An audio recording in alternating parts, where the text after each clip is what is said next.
ಈಗ ಕ್ರಾಂತಿವೀರ ಬ್ರಿಗೇಡ್ ಅನ್ನೋಂಥ ಹೆಸರನ್ನು ಸಾಧು ಸಂತರೆಲ್ಲ ಇಟ್ಟಾಯಿತು. ಅವರು ಒಂದು ಮಾರ್ಗದರ್ಶನ ಮಂಡಳಿ ಅಂತಲೂ ಘೋಷಣೆ ಮಾಡಿದ್ದಾರೆ. ನಾಳೆ ದಿನ ಬಸವನ ಬಾಗೇವಾಡಿನಲ್ಲಿ ಒಂದು ಪೂರ್ವಭಾವಿ ಸಭೆಗೆ ನಾನು ಹೋಗ್ತಾ ಇದ್ದೀನಿ. ಅವರು ಎಲ್ಲ ಸ್ವಾಮಿಗಳು ಬರ್ತಿದ್ದಾರೆ, ಅನೇಕ ಪ್ರಮುಖರು ಬರ್ತಾ ಇದ್ದಾರೆ. ಫೆಬ್ರವರಿ 4ಕ್ಕೆ ಅಲ್ಲಿಗೆ ಹೊಸ ಕಮಿಟಿ ಕೂಡ ಘೋಷಣೆ ಆಗುತ್ತೆ. ಫೆಬ್ರವರಿ 4 ರಥಸಪ್ತಮಿ ದಿನ ಅವತ್ತು ಘೋಷಣೆನೂ ಆಗುತ್ತೆ. ಅವತ್ತು ಒಂದು 1000 ಜನ ಸಾಧು ಸಂತರಿಗೆ ಪಾದಪೂಜೆ ಮಾಡೋ ಮುಖಾಂತರ ಆ ಬ್ರಿಗೇಡ್ ಉದ್ಘಾಟನೆ ಆಗುತ್ತೆ. ಅಲ್ಲಿಂದ ಮುಂದೆ ಚಟುವಟಿಕೆಗಳು. ನಾನು ಸದ್ಯಕ್ಕೆ ಸೇರಲ್ಲ.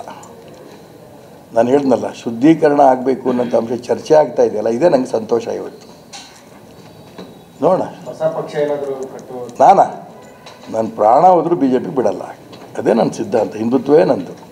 ನಿಮ್ಮ ಉಬ್ಬಿದ ರಕ್ತನಾಳಗಳ ಸಮಸ್ಯೆಗೆ ಎವಿಸ್ ಆಸ್ಪತ್ರೆಯಲ್ಲಿ ಕೇವಲ 30 ನಿಮಿಷದ ಲೇಸರ್ ಚಿಕಿತ್ಸೆಯೊಂದಿಗೆ ಮುಕ್ತಿ ಹೊಂದಬಹುದು.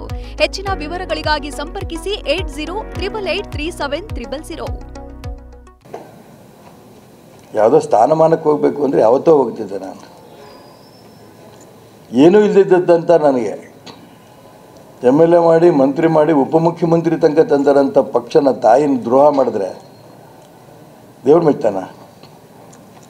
ಶುದ್ಧೀಕರಣ ಆಗಬೇಕು ಅನ್ನೋಂಥ ಉದ್ದೇಶದಲ್ಲೇ ನಾನು ಚುನಾವಣೆಯನ್ನು ಕೂಡ ಸ್ಪರ್ಧೆ ಮಾಡಿದ್ದು. ನನಗೆ ಅವಾಗ ಗೊತ್ತಿರಲಿಲ್ಲ ನಾನು ಸೋಲ್ತೀನಿ, 100ಕ್ಕೆ 100 ಗೊತ್ತಿತ್ತು. ಚರ್ಚೆ ಆಗಬೇಕು ಅಂತ ಭಗವಂತಂತ ಇದ್ದ ಚರ್ಚೆ ಶುರುವಾಗಿರೋದು ಚರ್ಚೆ. ಇದಕ್ಕೆ ಅಂತಿಮ ರೂಪ ಬಂದೇ ಬರುತ್ತೆ, ಇದರಾಗೆ ನನ್ನ ಮನ ಇಲ್ಲ.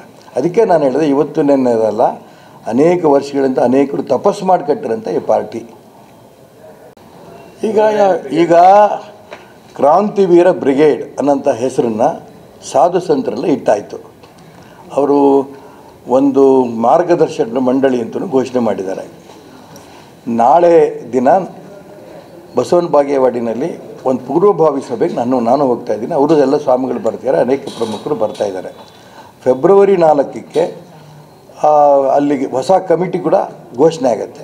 ಫೆಬ್ರವರಿ 4 ರಥಸಪ್ತಮಿ ದಿನ ಅವತ್ತು ಘೋಷಣೆನೂ ಆಗುತ್ತೆ. ಅವತ್ತು ಒಂದು 1000 ಜನ ಸಾಧು ಸಂತರಿಗೆ ಪಾದಪೂಜೆ ಮಾಡೋ ಮುಖಾಂತರ ಆ ಬ್ರಿಗೇಡ್ ಉದ್ಘಾಟನೆ ಆಗುತ್ತೆ. ಅಲ್ಲಿಂದ ಮುಂದೆ ಚಟುವಟಿಕೆಗಳು. ನಾನು ಸದ್ಯಕ್ಕೆ ಸೇರಲ್ಲ. ನಾನು ಹೇಳಿದ್ನಲ್ಲ, ಶುದ್ಧೀಕರಣ ಆಗಬೇಕು ಅನ್ನೋಂಥ ಅಂಶ ಚರ್ಚೆ ಆಗ್ತಾ ಇದೆಯಲ್ಲ, ಇದೇ ನನಗೆ ಸಂತೋಷ. ಇವತ್ತು ನೋಡೋಣ. ನನ್ನ ಪ್ರಾಣ ಹೋದರೂ BJP ಬಿಡಲ್ಲ. ಅದೇ ನನ್ನ ಸಿದ್ಧಾಂತ, ಹಿಂದುತ್ವವೇ ನಂದು.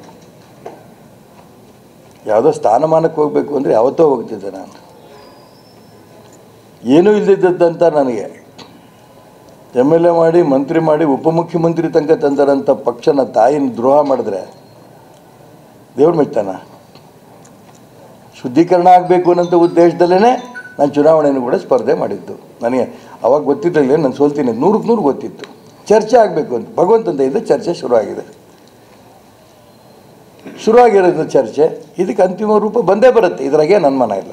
ಅದಕ್ಕೆ ನಾನು ಹೇಳಿದೆ, ಇವತ್ತು ನೆನ್ನೆದಲ್ಲ, ಅನೇಕ ವರ್ಷಗಳಿಂದ ಅನೇಕರು ತಪಸ್ಸು ಮಾಡಿ ಕಟ್ಟಿರಂಥ ಈ ಪಾರ್ಟಿ.